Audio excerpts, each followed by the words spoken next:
Здравствуйте, меня зовут Ринальдо Малямов. Я фермер-новатор. Моя задача с предпринимательской точки зрения дать возможность новым технологиям в сельском хозяйстве себя реализовать. Это такая миссия моя. Поэтому проект, который я делаю в Ульяновске, он называется «Косогор». Проект в Ульяновской области– это R&D-площадка, исследовательская площадка, где мы внедряем новые технологии в сельском хозяйстве. И специфика этих новых технологий – это природоподобный подход.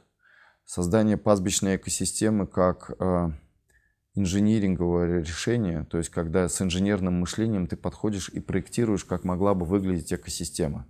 И таким методом мы видим, что можно было бы обойтись без огромного количества техники, инструментов, которые приняты в традиционном сельском хозяйстве.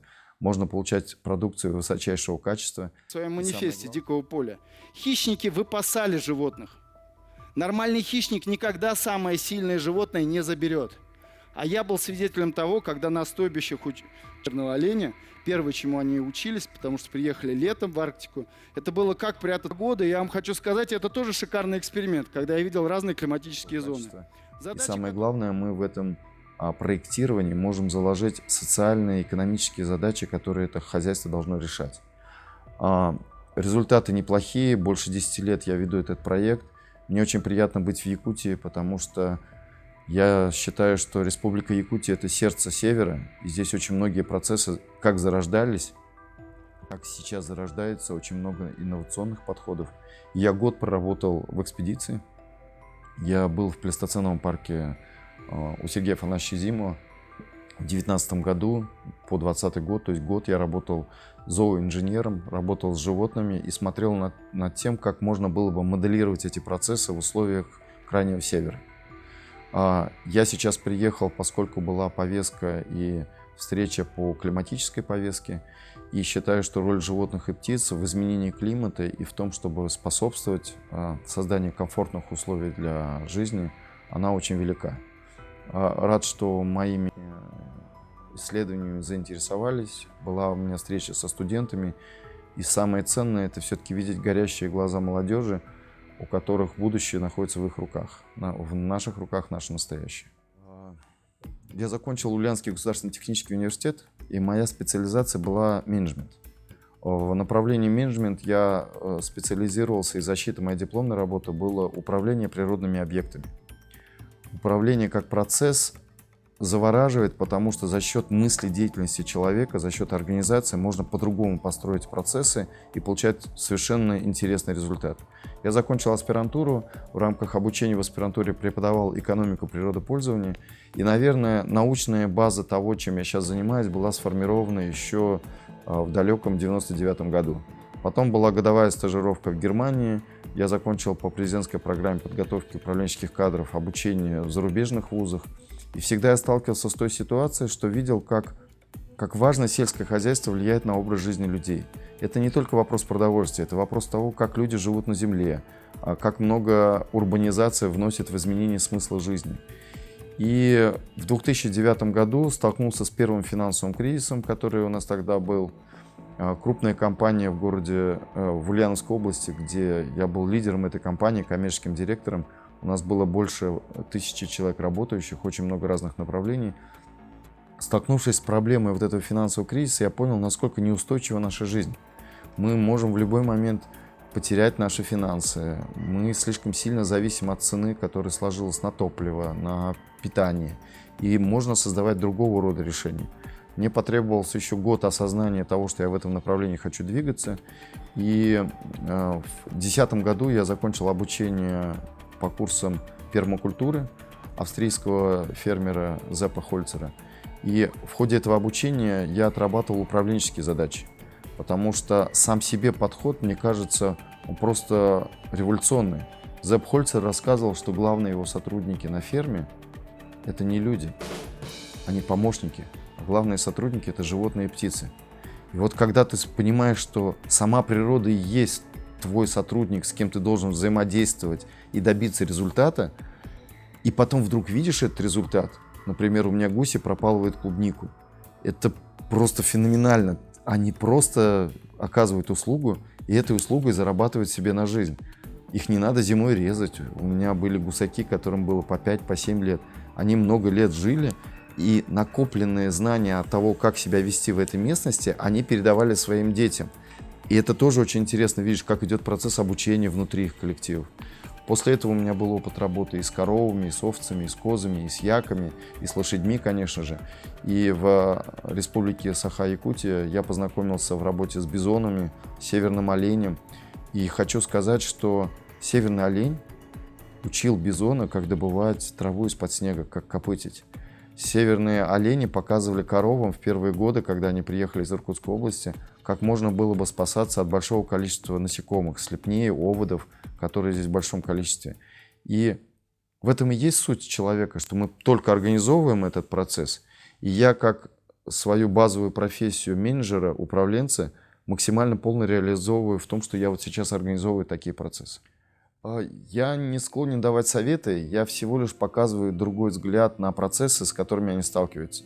Очень приятно, знаете, что услышать, что болевые точки или боли, с которыми они переживают, они очень знакомы.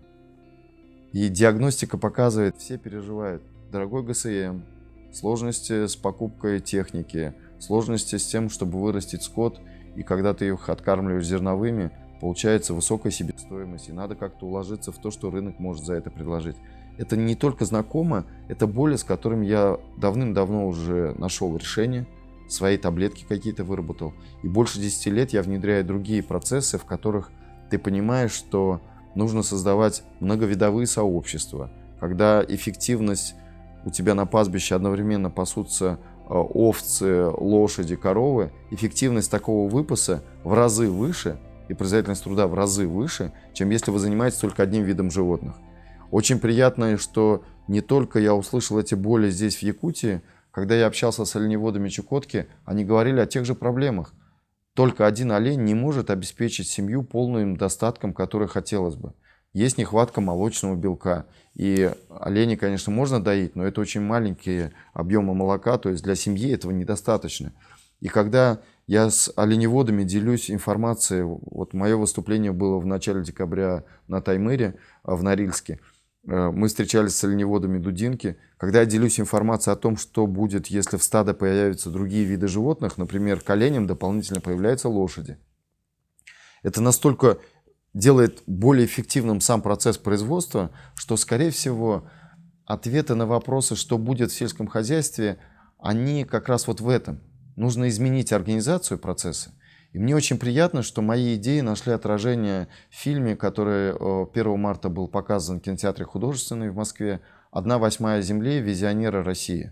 Я вошел в число тех 20, может быть, 25 экспертов, которые говорили о том, каким они видят сельское хозяйство России, какие возможности есть. И экспертное сообщество по достоинству оценило то, что мы там рассказывали.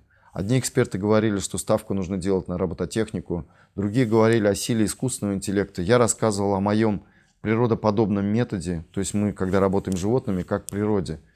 И в Якутии я провел в том числе переговоры с молодыми ребятами, где я предложил вот какой вопрос. Мне кажется, он очень интересный.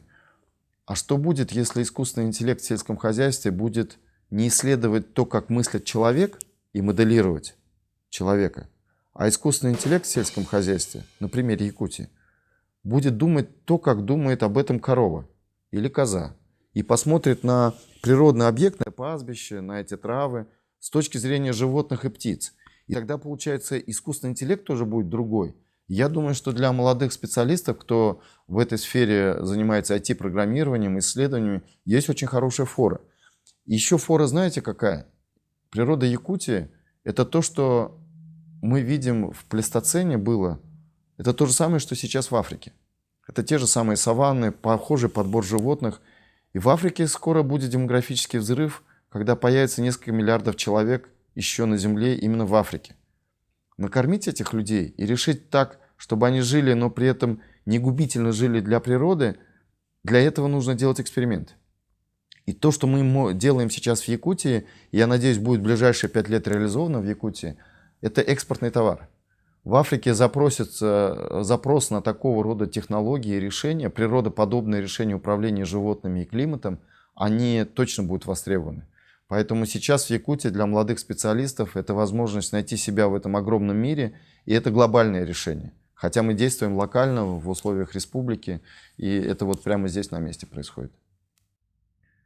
Природоподобный подход, он ведь вот в чем. Чтобы почувствовать этот метод, это нам нужно вернуться в детство. Мы в детстве ближе всего к природе. У нас нет этих вот тараканов в голове, вот этой зашоренности, когда мы что-то не видим. Мы видим очевидным мир, так как он есть. И поэтому, если мы взрослые свое детское вот это восприятие снова вернем в состояние вот настоящего, мы можем увидеть, что у животных и птиц нету понятия хищник, жертва. Там скорее понятие симбиоза, какого-то конструктивного диалога, взаимной приспособленности друг к другу, когда не конфликтом решаются какие-то задачи, а решаются эволюционно. Одни виды животных, например, быстрее размножаются, чем другие. И это так близко к тому, как жили наши предки на этой территории, как жили во времена тенгрианства, или когда во времена одна волна поселенцев приходила на эту территорию и сменялась другой волной.